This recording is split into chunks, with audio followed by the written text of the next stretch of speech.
Welcome to the Cycle Monkey how-to video series. I'm Neil, the founder of Cycle Monkey, and today I'll take you through the oil change process for the Rohloff SPEEDHUB. The Rohloff SPEEDHUB is an extremely reliable internal gear hub that offers a nearly maintenance-free drivetrain.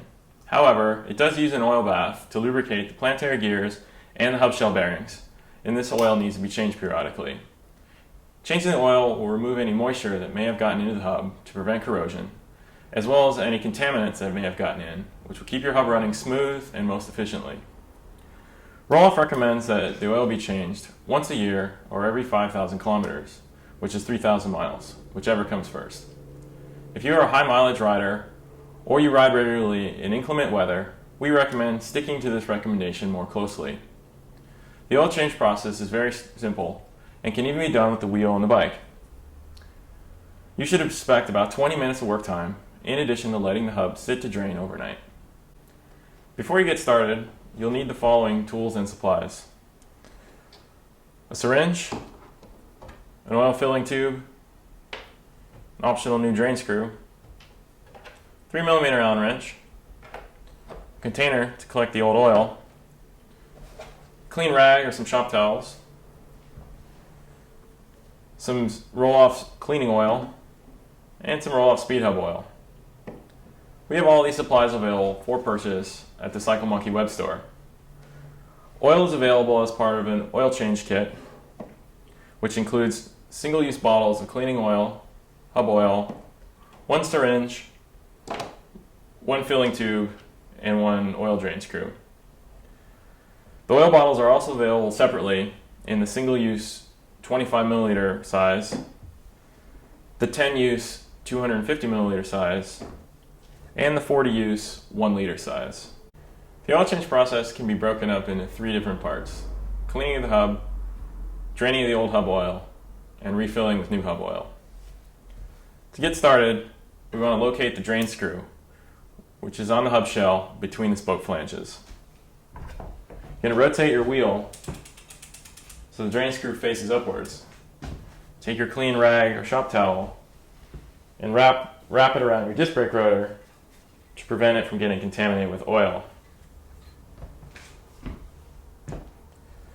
Now take your syringe and your oil filling tube, connect them together, and fill the syringe with 25 milliliters of cleaning oil.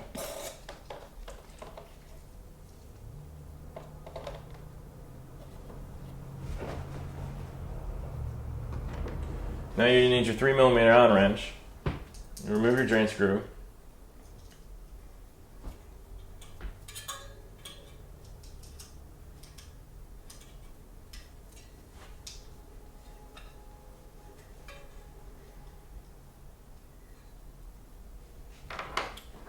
And then thread the fitting on the end of the oil filling tube into the hole in the hub shell where the drain screw used to be.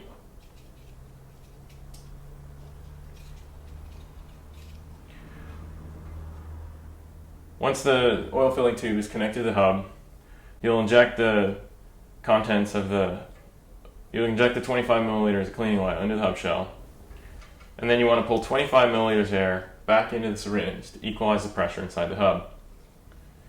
Unscrew the syringe and the oil filling tube from the hub and replace the drain screw.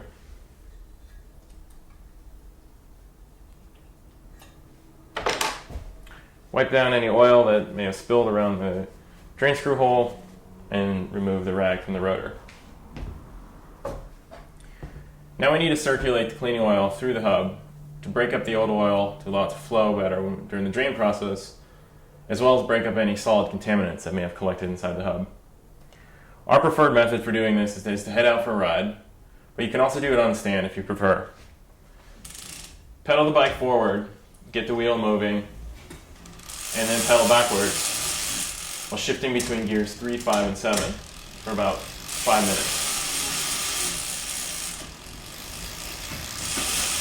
Now that we've gotten the cleaning oil into the hub and allowed it to circulate throughout the system, we're going to drain out the mixture of cleaning oil and the hub oil that was already in the hub. It's important that we drain as much of this mixture out as possible, because the cleaning oil we put in is much thinner than the hub's oil and will leak past the hub seals if it's not fully drained. We're going to take the syringe, remove the oil filling tube from it, locate our drain screw again, point it so it's uphill, unscrew it with our 3mm Allen wrench, and thread our oil filling tube into its place.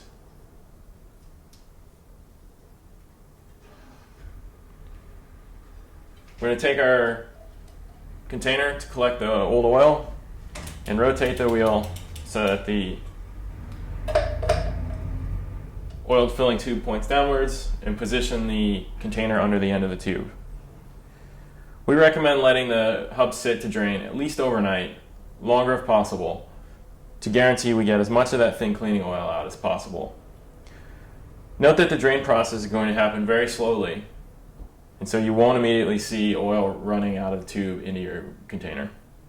Now that we let the hub drain, we're going to fill it with some new oil.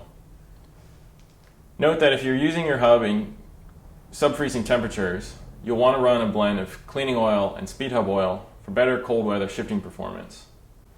The standard hub oil will thicken as it gets colder, and at some point it becomes thick enough that it slows down the shifting mechanism. This will result in temporary loss of engagement immediately after you change gears, while the shifting components finish moving into their new positions. Addition of some of the thinner cleaning oil will result in a thinner mixture that will maintain consistent shifting performance in colder temperatures. A 50-50 blend of SPEEDHUB oil and cleaning oil is usually sufficient for most cold weather riding conditions. However, if you are using your hub in extremely cold environments and you find you're having shifting problems even with that 50-50 blend, feel free to experiment with increasing the percentage of cleaning oil and possibly all the way up to running 100% cleaning oil. Take care when using a blend of hub oil and cleaning oil, or all cleaning oil, that the hub stays cold.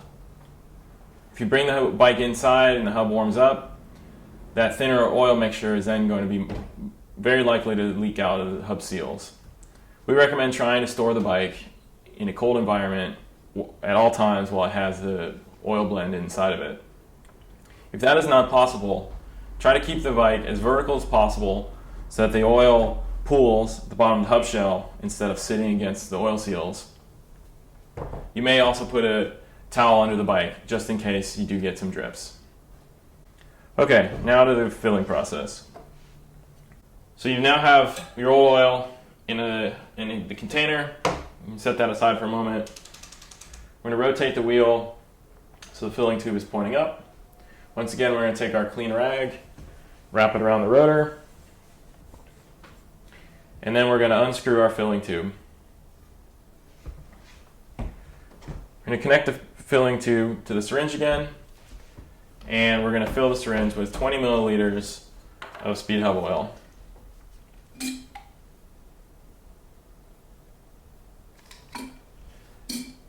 Note that this is 5 milliliters less than the contents of the single-use oil bottle due to the fact that a thin layer of oil will remain coating all of the internal surfaces of the hub. Also note, if you're preparing your hub for cold weather use, you may choose to use some of the old oil mixture that you pulled out of your hub, as long as it doesn't show water droplets or clear signs of contamination. A darker gray color is common, but if you see any brown or the oil is extremely black, then I would probably skip that as it's contaminated. Drain screw's already out of the hub, so we'll just thread the oil drain tube back into the hub, and we'll inject our 20 milliliters of hub oil. Once this is done, unscrew the syringe and the hose.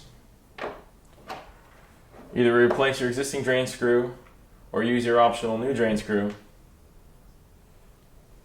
Thread it back into place with your 3mm Allen wrench. Wipe down any oil that may have leaked out around the drain hole. Remove the towel from your rotor if you had one, and your hub is good to go. Now that you've completed the oil change process, your hub's good to go for another year or 5,000 kilometers, which is 3,000 miles.